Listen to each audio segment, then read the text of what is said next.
The Space God Memoirs.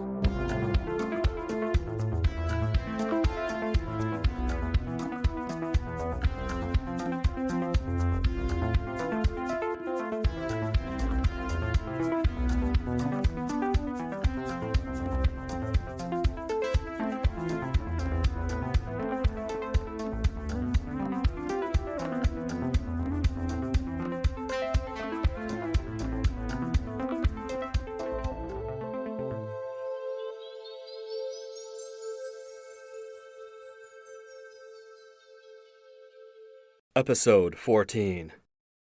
The day of the meeting was upon us quicker than I expected. That morning we got up with the rising sun and hitched up the ship to a hefty wagon, pulled by my old buddy Gildar. As we slowly walked it across the streets of Ganadria, I kept going over the procedure for connecting to the ship in my head, constantly running through the breathing exercises and visualizations. 0.0023, 0.0023. 0.0023 kept running through my mind. A kind of frequency. The frequency I needed to broadcast to Disa in order to activate her full capabilities. The shift itself. I made myself stop as we arrived at the gates of the palace, the metal giant's head leering down at us, the gateway opening like some immense mouth.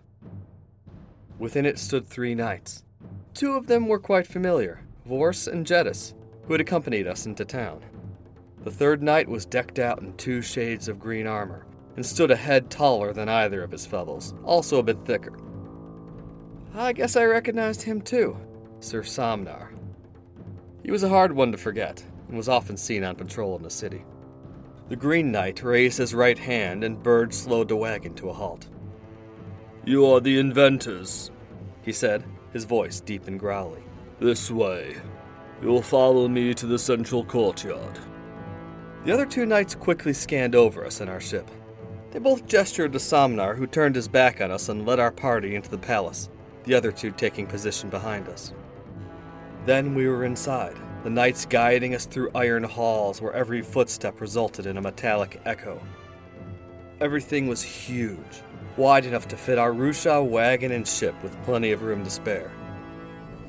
We walked past wall trophies of hoary beasts and toothy lizards, 8-eyed insectoids and tentacle terrors, the prized kills of the knights. Those stuffed monsters stood beside mounted weapons of all make, from curved greatswords to rail guns as tall as me. There were even a few sets of power armor on display, the ones that had burned out long ago. From what I knew, the Ganadrian knights had scavenged most of their gear from the metal corpse of the giant, though they had little knowledge of how to build or repair most of it. We made a right-hand turn and then a left, passing through a corridor lined with tables, where brightly dressed courtiers and nobles conversed in their haughty dialects as they sipped on syrupy blue wine. Most of them barely gave our party a glance. The guards ushered us onward, with no chance to stop. Ahead, open double doors let in light from outside. That was the courtyard, the place of our meeting. I walked forward with the others, my palms tingly, my limbs shaking. The courtyard felt more like a canyon, its worn metal walls pressed down on us, rising up over 10 stories, each floor lined with teetering old balconies covered in green and white banners. I stood with one hand on the newly polished hull of our ship, the center of attention as it reflected the light of the orange sun with a resplendent bronze hue. Rayleigh, Burge, and Demers stood to the side of the stage, practically frozen in place. Then was in front of me, bowing deeply to a figure who sat upon the only occupied balcony, several meters above us. It was not King Rudis. He was a waif of etheric countenance, a flimsy frame draped in pale, silken garments that hung loose, with silvery hair and equally pale skin. The young man looked at us without expression, from eyes that could almost be white as well, if not for a touch of gray. He was nearly motionless, with hands folded across his waist. "Prince Ophiro," Rayleigh had whispered to me when we entered. But I knew him, at least by reputation, the youngest of the king's children. The king wasn't here, and he hadn't even sent the heir to the throne. Instead, we had the creepy one, The very same prince who had been born psionic and gotten trained by the Benadar witches. To Ophiro's right stood Captain Bakibra, in full armor. She was the prince's sworn guardian, after all. 4 more knights waited around the courtyard, all armored and helmeted, including those who had let us in.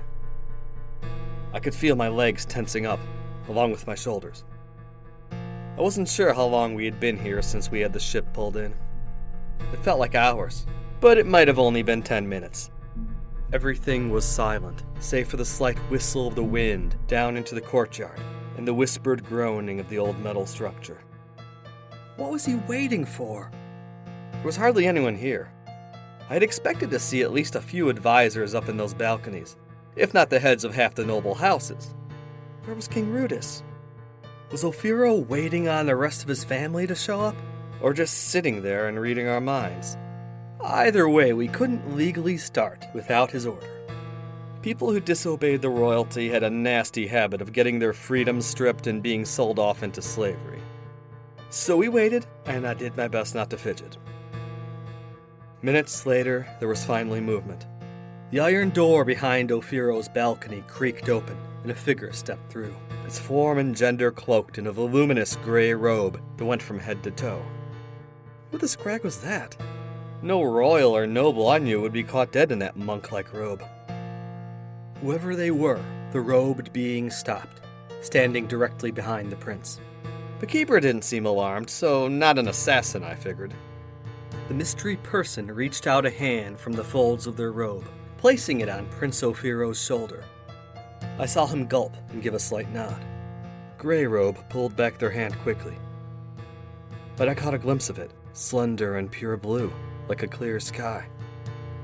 Z? I wanted to call out, but you may proceed, stated Prince Ophiro in even tones. Begin this demonstration.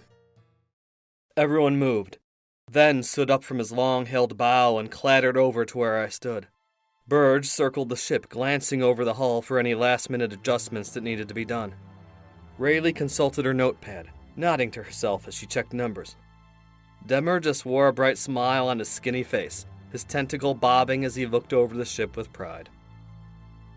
Your Majesty, buzzed Ven, flourishing 3 of his arms in the air. I am here to demonstrate to your illustriousness our most proud achievement, the shift engine. Lost for 300 cycles, it was the pinnacle of ancient civilization, enabling Rubens and Vulta alike to fly through the air and explore the vast universe beyond our planet. Today, O great Lord of Ganadria, we will demonstrate how it has been restored. Kef, please begin. Ven made a clicking sound with one of his hands. I took a deep breath and slid the ship's door open. A clean new smell wafted from inside. I sat down, closing the door behind me. All sound from outside vanished.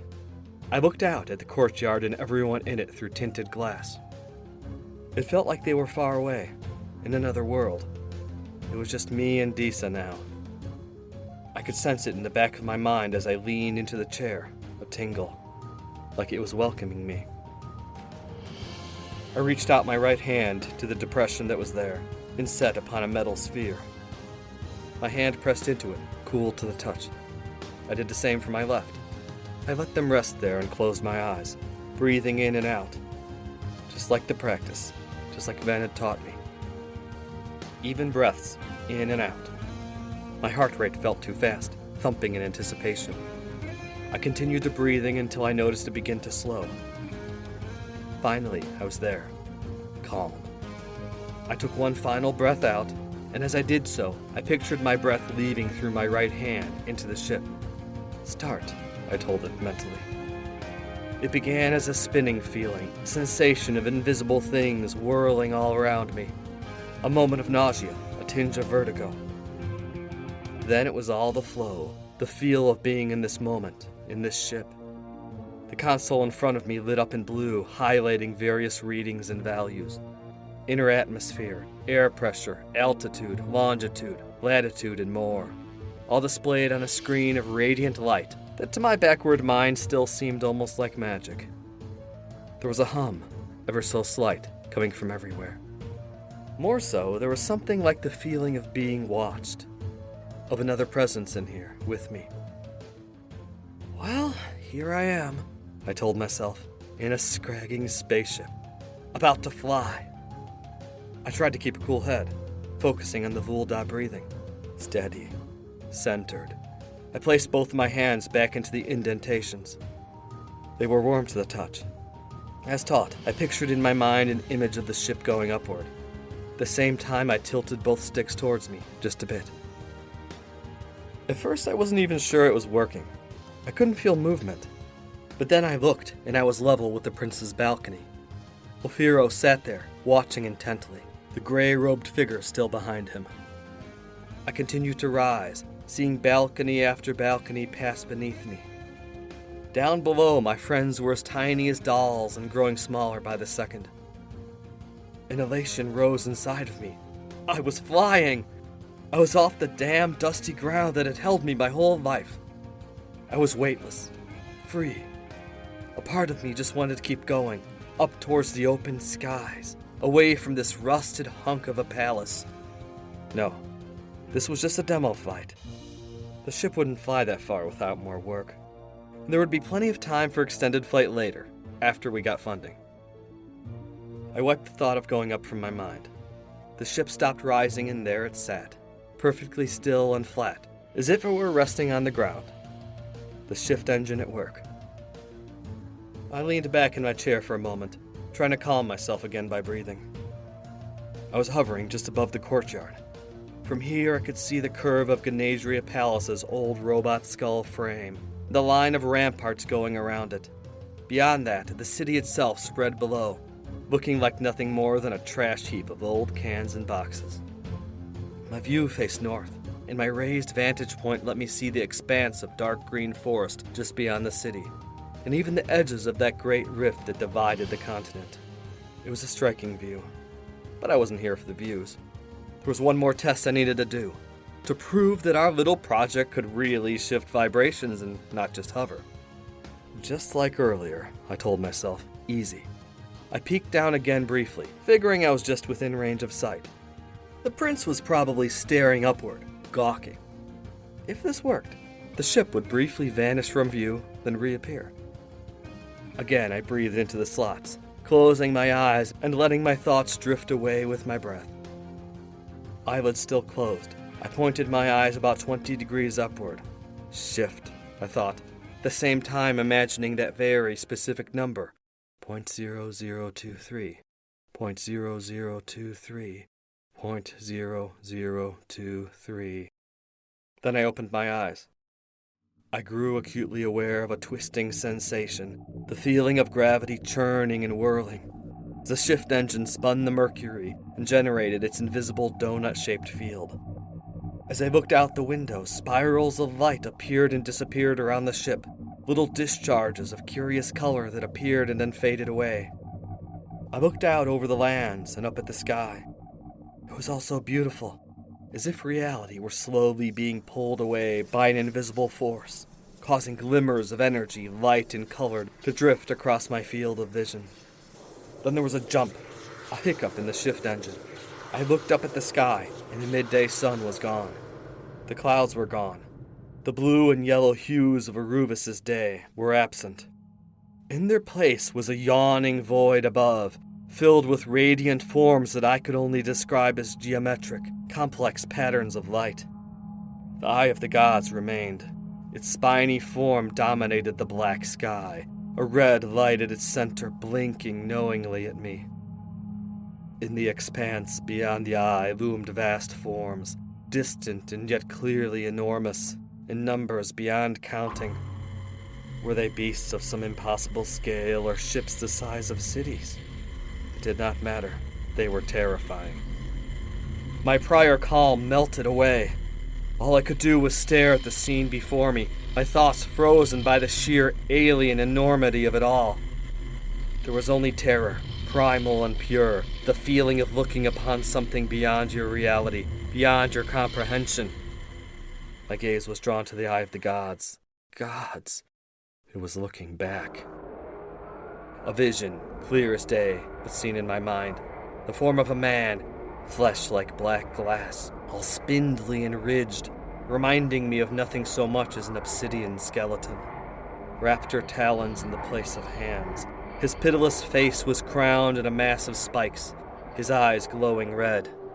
He knew where I was. He knew what I had done. His sight was upon me, a gaze that I felt could shred me apart, body and soul. Part of me wanted to just prostrate in worship, or break down in tears, shivering on the ship's floor. I resisted that through some deep resource in my psyche. "This is the final sign," said a voice, chill and hollow, ringing through my head. "This world is ready. The trials will commence."